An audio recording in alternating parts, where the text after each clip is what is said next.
नमस्कार दोस्तों भारत के साथ हमेशा से एक प्रॉब्लम ये रही है कि जो भी गुड्स हम एक्सपोर्ट करते हैं वो बहुत हाई वैल्यू के नहीं होते हैं। वो या तो रॉ मटेरियल होता है या फिर सेमी फिनिश्ड गुड्स होता है। जो हाई वैल्यू के गुड्स होते हैं, इलेक्ट्रॉनिक्स आइटम्स वगैरह, वो अभी तक भारत बड़ी मात्रा में एक्सपोर्ट नहीं कर पाता था। और ये आपको याद होगा, ब्रिटिशर्स टाइम में भी इसी की चर्चा होती थी। आज भी हम यही चर्चा करते हैं कि कैसे ब्रिटिशर्स के समय जो रॉ मटेरियल्स हैं वो भारत से एक्सपोर्ट किया जाता था और भारत जो फिनिश्ड गुड्स है उसको इम्पोर्ट करता था। लेकिन अब चीजें चेंज हो रही हैं। यहां पर मैं आपको बता दूं, आईफोन बूम की वजह से हमारे देश का जो इलेक्ट्रॉनिक एक्सपोर्ट है उसमें बड़ा जंप आया है। और सिचुएशन आज ये हो गई है कि इलेक्ट्रॉनिक आइटम सेकंड नंबर पर आ गया है। वो पेट्रोलियम को बीट करने जा रहा है एक्सपोर्ट आइटम में। ये आप देख सकते हो खबर, India engineers new export miracle that can beat oil. इसको थोड़ा सा हम डिटेल में समझेंगे कि एग्जैक्टली हो क्या रहा है, यहां पर क्या चीजें बदली हैं, किस वजह से ये चेंज हुआ है, वो आपको बताऊंगा। चलिए आगे बढ़ते हैं, लेकिन उससे पहले आप सबको बता दूं, आज आप में से जो भी लोग यूपीएससी की तैयारी कर रहे हैं, स्पेशली 2027 के लिए जो लॉन्ग टर्म बैच है दोस्तों, हमारा 5 नवंबर से स्टार्ट हो रहा है। अगर आप इसको ज्वाइन करना चाहते हैं, लिंक कमेंट सेक्शन में दिया हुआ है एंड यूज करिए code Ankit live maximum discount के लिए। अगर आपको कोई प्रॉब्लम है, ये फोन नंबर दिया है, आप इस पर कॉल कर सकते हैं, मेरी टीम आपको अच्छे से गाइड कर देगी। चलिए शुरुआत करते हैं, पहले देखते हैं कि एग्जैक्टली हुआ क्या है। देखिए, भारत का जो इलेक्ट्रॉनिक एक्सपोर्ट है, which is actually led by iPhone manufacturing boom, ये काफी तेजी से सर्ज हुआ है, रिकॉर्ड हाई पर चला गया है।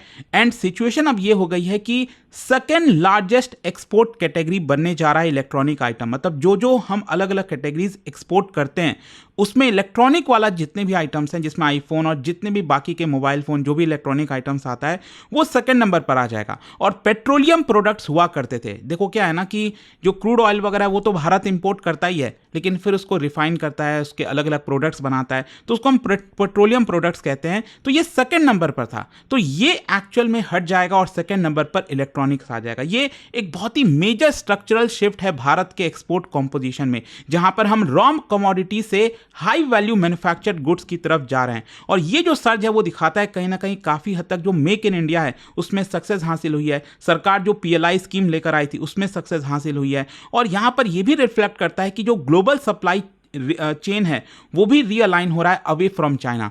कई सारे जो देश हैं, कंपनीज हैं, वो चाइना से शिफ्ट होकर भारत, वियतनाम जैसे देश आ रहे हैं। अच्छा, मैं आपको कुछ नंबर्स की बात करता हूं। यहां पर आप देख सकते हो 2025-26 में जो अभी करंट फाइनेंशियल ईयर चल रहा है, क्योंकि देखो हम क्या बात कर रहे हैं कि इस फाइनेंशियल ईयर में 2025-26 में इसका हाफ ईयर तो हो चुका है, अप्रैल से सितंबर। तो ये जो डेटा सामने आया है उसी के हिसाब से अंदाजा लगाया जा रहा है कि 2025-26 में जो इलेक्ट्रॉनिक्स है वो सेकेंड नंबर पर आ जाएगा। आप देख सकते हो आईफोन हमने एक्सपोर्ट किया है $10 बिलियन से ज्यादा, जो कि ईयर ऑन ईयर अगर आप देखोगे ग्रोथ तो 75% से ज्यादा है। वहीं टोटल स्मार्टफोन्स आप देख सकते हो 1 लाख करोड़ से ज्यादा का हमने एक्सपोर्ट किया है, विच इज 55% इंक्रीज। और ओवरऑल इलेक्ट्रॉनिक आइटम भी रिकॉर्ड हाई पर गया है। वहीं दूसरी तरफ जो पेट्रोलियम प्रोडक्ट्स है वो थोड़ा सा मॉडरेट हो गया। उसके कई कारण है जो मैं आपको आगे बताऊंगा। कहने का मतलब यह है कि electronics are now projected to overtake petroleum as the second largest export category in this current financial year. और यहां पर मैं आपको बता दूं, पिछले फाइनेंशियल ईयर में 2024-25 में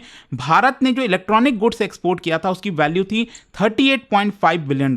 और हमने जो पेट्रोलियम प्रोडक्ट्स एक्सपोर्ट किया था उसकी वैल्यू थी $44.3 बिलियन। मतलब पिछले साल हमने पेट्रोलियम प्रोडक्ट्स ज्यादा एक्सपोर्ट किया था, इस साल हम इलेक्ट्रॉनिक्स एक्सपोर्ट ज्यादा करने वाले हैं। अच्छा, अब क्वेश्चन ये आता है इसके पीछे का मेन कारण क्या है। सबसे पहला है एप्पल ने जिस तरह से आईफोन की मैन्युफैक्चरिंग भारत में शिफ्ट की है। जो एप्पल के कॉन्ट्रैक्ट मैन्युफैक्चरर्स हैं, चाहे फॉक्सकॉन हो गया, पेगाट्रॉन हो गया, अब तो टाटा इलेक्ट्रॉनिक्स हो गया है, तो यहाँ पर साथ ही साथ जो प्रोडक्शन किया जा रहा है, एक्सपोर्ट किया जा रहा है, उससे काफ़ी मदद मिली है। राइट नाउ अगर आप देखोगे तो भारत मेजर कॉन्ट्रीब्यूटर है। दुनिया में जितने भी लोग आईफोन इस्तेमाल करते हैं उसमें आप समझिए कि मतलब 1/5 जो है उसका कंट्रीब्यूशन लगभग भारत का होने जा रहा है। अप्रैल से जून जो क्वार्टर गया था 2025 क्वार्टर, उसमें $6 बिलियन का वर्थ हमने जो आईफोन है उसको एक्सपोर्ट किया था, जो कि ऑलमोस्ट डबल है ईयर ऑन ईयर अगर आप ग्रोथ देखोगे।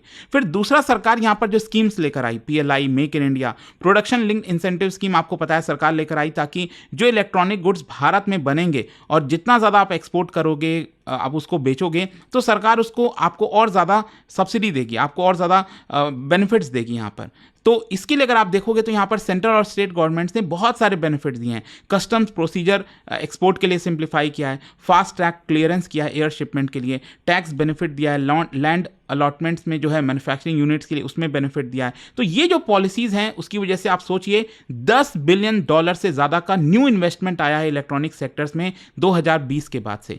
फिर तीसरा यहाँ पर है ग्लोबल सप्लाई चेन रीअलाइनमेंट। क्या है कि अब दुनिया जो है वो सिर्फ चाइना के ऊपर डिपेंडेंट नहीं होना चाहती, चाइना +1 स्ट्रैटेजी अपना रही है। इसकी वजह से एक मेजर पुश आपको देखने को मिलेगा, शिफ्ट देखने को मिलेगा मैन्युफैक्चरिंग का अवे फ्रॉम चाइना। अब वो चाइना से शिफ्ट हो रहा है क्योंकि चाइना में देखिए कई सारे प्रॉब्लम्स हैं, लेबर कॉस्ट इंक्रीज हो रहा है, ट्रेड टेंशन यूएस और चाइना का देखने को मिल रहा है, डाइवर्सिफाई कर रहे हैं मैन्युफैक्चरिंग बेस को। तो भारत जहां पर लार्ज वर्क फोर्स है, कॉम्पिटिटिव कॉस्ट है, पॉलिसी इंसेंटिव यहां पर सरकार दे रही है, तो इसकी वजह से मेजर ऑल्टरनेटिव हब बनता जा रहा है इलेक्ट्रॉनिक सेक्टर्स में। फिर इसके अलावा जियोपॉलिटिकल और ट्रेड फैक्टर्स भी हैं यहाँ पर कई, क्योंकि भारत जो रिफाइनर है, भारत के रिफाइनर्स आप देख ही रहो, पिछले कुछ समय से खबर आ रही है कि अब रशिया से जो है क्रूड ऑयल हो सकता है भारत कम आएगा क्योंकि ट्रंप का काफ़ी ज़्यादा प्रेशर है। फिर यहाँ पर दूसरी तरफ भारत क्या कर रहा है कि अपना जो क्रूड ऑयल है वो अमेरिका से बड़ी तेज़ी से मंगा रहा है, वहाँ से रिकॉर्ड क्रूड ऑयल अमेरिका से आ रहा है। तो इसकी वजह से भी हो सकता है आगे चलकर हमारे यहाँ पर जो क्रूड सस्ते में आता था रशिया वगैरह से वो शायद कम हो जाए, तो हमारा पेट्रोलियम एक्सपोर्ट भी कम होगा, क्योंकि जितना कम हम क्रूड मंगाएंगे उतना कम ही हम एक्सपोर्ट करेंगे ना, क्योंकि अल्टीमेटली पेट्रोलियम एक्सपोर्ट हम उसी से कर पाते हैं, क्रूड जो हम इंपोर्ट कराते हैं। तो यूएस और यूरोपियन ट्रेड जो पार्टनर्स हैं वो भी अपना जो इलेक्ट्रॉनिक्स हैं वो भारत जैसे देशों से इंपोर्ट करा रहे हैं, तो इससे भी भारत को फायदा हो रहा है इलेक्ट्रॉनिक सेक्टर के अंदर। अच्छा, यहाँ पर अगर आप देखिए तो क्वेश्चन ये है कि ये इतना मायने क्यों रखता है। सबसे पहला इलेक्ट्रॉनिक ट्रांसफॉर्मेशन, मतलब ये हिस्टोरिक डाइवर्सिफिकेशन है भारत के एक्सपोर्ट बेस में, जहां पर हम रिसोर्स ड्रिवन सेक्टर से टेक्नोलॉजी की तरफ जा रहे हैं, मैन्युफैक्चरिंग लेड ग्रोथ की तरफ जा रहे हैं। और यही मैं शुरुआत में कह रहा था कि भारत सिर्फ रॉ मटेरियल एक्सपोर्ट नहीं कर सकता, उससे हमारा काम नहीं चलेगा। जो इलेक्ट्रॉनिक्स आइटम्स होते हैं ना वो हाई वैल्यू एडिशन देते हैं, ज़्यादा जॉब क्रिएशन होता है इससे, इंडस्ट्रियल लिंकेजेस काफ़ी होते हैं compare to raw commodity export, तो इससे भारत को फायदा होता है। आप सोचिए जॉब्स एंड मतलब इंडस्ट्री अगर आप देखोगे तो काफ़ी बूस्ट मिलता है, चाहे असेंबली लाइन हो गया, कंपोनेंट मैन्युफैक्चरिंग हो गया, पैकेजिंग लॉजिस्टिक हो गया, क्वालिटी एश्योरेंस एंड टेस्टिंग हो गई, यहाँ पर जॉब्स क्रिएट होते हैं। जो इलेक्ट्रॉनिक सेक्टर का ग्रोथ है ये लोकल सप्लायर इकोसिस्टम को भी काफ़ी एनकरेज करता है कंपोनेंट्स और एसेसरीज के लिए। आप सोचिए ना, एक आईफोन है उसमें चार्जर चाहिए, कितनी सारी चीज़ें, केबल से लेकर कवर चाहिए। आज के डेट में मार्केट में आप देखो ना हजारों, मतलब कितनी संख्या में कवर्स वगैरह बिकने लगे हैं। इसका कारण क्या है? Mobile phone growth, manufacturing. फिर इसके अलावा यहाँ पर हाँ एक चीज़ और है, trade balance and current account के ऊपर क्या असर होगा। देखो क्या है ना कि अब मान लो हम पेट्रोलियम एक्सपोर्ट उतना नहीं कर पाएंगे तो जाहिर सी बात है हमारा करंट अकाउंट डेफिसिट बढ़ सकता था, लेकिन इलेक्ट्रॉनिक एक्सपोर्ट हम ज़्यादा कर पा रहे हैं, इसकी वजह से वो ऑफसेट हो जा रहा है। लेकिन स्टिल ध्यान रखिएगा, भारत अभी भी जो भी इलेक्ट्रॉनिक एक्सपोर्ट करता है उसमें बहुत सारे ऐसे होते हैं जो हम असेंबली कर रहे हैं।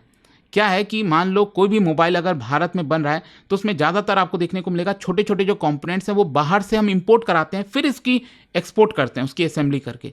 तो ऑब्वियस सी बात है जितना हम इलेक्ट्रॉनिक एक्सपोर्ट करेंगे इसका मतलब हमारा इंपोर्ट भी तो बढ़ेगा, तो करंट अकाउंट डेफिसिट पर थोड़ा सा इंपैक्ट आ सकता है। स्ट्रैटेजिक और डिप्लोमेटिक लिवरेज भी मिलता है। देखो भारत अगर ग्लोबल टेक्नोलॉजी सप्लाई चेन में अपना हिस्सा बढ़ाता है तो हमें इससे मजबूती मिलती है। इकोनॉमिक जो डिप्लोमेसी है उसमें वो हमारी एनहांस होती है, जो हमारे ट्रेडिंग पार्टनर्स हैं यूएस, यूरोपियन यूनियन, जापान, उनसे हम और अच्छे से डील कर सकते हैं।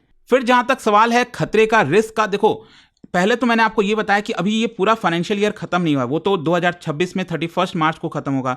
तो अगर मान लो कुछ गड़बड़ हो जाए, चीज़ें ऐसी हो जाएं तो वो टारगेट हम अचीव ना कर पाएं। अभी तो Q1 और Q2 गया है ना, हाफ ईयरली गया है, उसके बेसिस पर हम बता रहे हैं। Q3 और Q4 का जो परफॉर्मेंस होगा इलेक्ट्रॉनिक्स का वो डिटरमाइन करेगा कि फाइनली इलेक्ट्रॉनिक्स सेकंड नंबर पर आता है कि नहीं। फिर पेट्रोलियम मार्केट वोलेटिलिटी, क्या है कि ग्लोबल क्रूड के प्राइसेस बहुत ऊपर नीचे होते रहते हैं, रिफाइनिंग जो मार्जिन हैं वो ऊपर नीचे होता रहता है, तो हो सकता है अचानक से पेट्रोलियम एक्सपोर्ट बूम हो जाए, भारत से काफ़ी हो जाए, तो उसकी वजह से इलेक्ट्रॉनिक्स शायद सेकंड नंबर पर आए। फिर तीसरा इंपोर्ट डिपेंडेंस ऑन कंपोनेंट, मैंने आपको बताया ना इलेक्ट्रॉनिक्स में अभी भी हम छोटे छोटे कंपोनेंट्स पर डिपेंडेंट है, वो हमें इंपोर्ट कराना होता है। फिर जियोपॉलिटिकल और ट्रेड अनसर्टेनिटी है, कल के डेट में पता नहीं आपको ट्रम्प जो है फिर कौन सा टैरिफ लगा दें, भारत पर क्या कर दें, तो उसकी वजह से हमारा इलेक्ट्रॉनिक्स एक्सपोर्ट शायद रुक जाए। तो कई सारी चीज़ें, इंफ्रास्ट्रक्चर स्किल गैप भी है भारत में, अभी भी जो लार्ज स्केल इलेक्ट्रॉनिक एक्सपोर्ट हम कर पा रहे हैं उसमें काफ़ी ज़्यादा लॉजिस्टिक स्किल लेबर की आवश्यकता है, जो भारत में शायद अभी भी उतनी देखने को नहीं मिलेगी। तो सरकार को इसके ऊपर और थोड़ा सा फोकस करना चाहिए। अच्छा, इसका इकोनॉमिक और पॉलिसी इंप्लीकेशंस क्या होगा, इंपैक्ट क्या होगा? देखो, डेफिनेटली मैन्युफैक्चरिंग इकोसिस्टम पर बड़ा इंपैक्ट आएगा। Local supplier chain, component industries, job creations होंगे, इन्वेस्टमेंट क्लाइमेट बेटर होगा ना। इलेक्ट्रॉनिक एक्सपोर्ट हम करेंगे तो दुनिया पहचानेगी, एफडीआई जो है वो और बड़ी मात्रा में आएगा। हाई वैल्यू सेक्टर्स जैसे सेमीकंडक्टर, इलेक्ट्रॉनिक्स, इसमें और बढ़ेगा। एनर्जी सेक्टर, जहां तक पेट्रोलियम एक्सपोर्ट का सवाल है, हो सकता है कि ये थोड़ा सा स्टैग्नेट हो जाए, उतना एक्सपोर्ट ना हो। ट्रेड डिप्लोमेसी हम भारत और अच्छे से कर सकता है। इंडस्ट्रियल पॉलिसी को एक वैलिडेशन मिलती है कि सरकार जो पॉलिसीज लेकर आ रही है, पीएलआई, मेक इन इंडिया, वो सक्सेस हो रहा है कि नहीं। तो फाइनली क्वेश्चन ये है कि व्हाट नेक्स्ट, यहां से क्या? देखो, इलेक्ट्रॉनिक एक्सपोर्ट बताया जा रहा है कि हर साल आगे कुछ सालों में 20 से 25% बढ़ने वाला है। एंड इसकी वजह से बताया जा रहा है कि India could emerge as the global manufacturing hub for high end smartphone. And जो नेक्स्ट चैलेंज होगा हमारे लिए वो यही है कि जो सेमीकंडक्टर और कंपोनेंट इकोसिस्टम है उसको हम लोकलाइज करें, भारत में ही प्रोड्यूस करें। तो देखते हैं किस तरह से चीजें जाती हैं। बट आई होप कि एक जो बड़ी खबर आई थी उसके बारे में आपको पता चला होगा। जाने से पहले आप सबके लिए एक इंटरेस्टिंग क्वेश्चन है, क्या बता सकते हो which state host the largest concentration of smartphone manufacturing units in India? कौन सा राज्य है आपको बताना है, और इसका राइट आंसर आप सब जानते हैं। मेरे इंस्टाग्राम पर तो मिलेगा ही, वहां पर अगर आप नहीं हो कोई बात नहीं, टेलीग्राम से ले सकते हैं इसका सही उत्तर। और दोस्तों, जैसा मैंने आपको बताया, अगर आप यूपीएससी की तैयारी कर रहे हैं, स्पेशली 2027 के लिए, जो लॉन्ग टर्म बैच है दोस्तों, हमारा 5 नवंबर से स्टार्ट हो रहा है। अगर आप इसको ज्वाइन करना चाहते हैं, लिंक कमेंट सेक्शन में दिया हुआ है। एंड यूज करिए code Ankit live maximum discount के लिए। अगर आपको कोई प्रॉब्लम है, ये फोन नंबर दिया, आप इस पर कॉल कर सकते हैं, मेरी टीम आपको अच्छे से गाइड कर देगी। दोस्तों, आ गया है success in prelims SIP batch, उन एस्पिरेंट्स के लिए जो रिवीजन में स्ट्रगल कर रहे हैं या फिर प्रीलिम्स को दोबारा क्रैक करने का प्लान बना रहे हैं। अब चाहे आपने अभी शुरुआत की हो या प्रिपरेशन को नया बूस्ट देना चाहते हो, या एक ही बैच सबके लिए परफेक्ट है। क्या मिलेगा इस बैच में? लाइव क्लासेस हर कॉन्सेप्ट को डिटेल में समझने के लिए, previous year questions and CSAT paper 2 classes, current affairs and NCERT coverage, test series plus revision notes, special prelims focused classes and 1-on-1 personal mentorship. दोस्तों, बैच स्टार्ट हो रहा है 10 नवंबर शाम 6 बजे से और इसकी वैलिडिटी 8 महीने की है। So don't miss out. यह बैच बना है उन स्टूडेंट्स के लिए जो अपना यूपीएससी 2026 प्रीलिम्स क्रैक करना चाहते हैं, एक फोकस्ड, डिसिप्लिन्ड और स्ट्रक्चर्ड स्ट्रैटेजी के साथ। बैच को ज्वाइन करने के लिए डाउनलोड करिए स्टडी IQ ऐप या वेबसाइट पर जाइए और सर्च करिए success in prelims and use करिए code Ankit live for maximum discount. और दोस्तों, अगर अभी भी कोई डाउट हो तो इस फोन नंबर पर कॉल करिए 0924002323। स्टडी IQ IAS, आपका सिलेक्शन हमारा मिशन।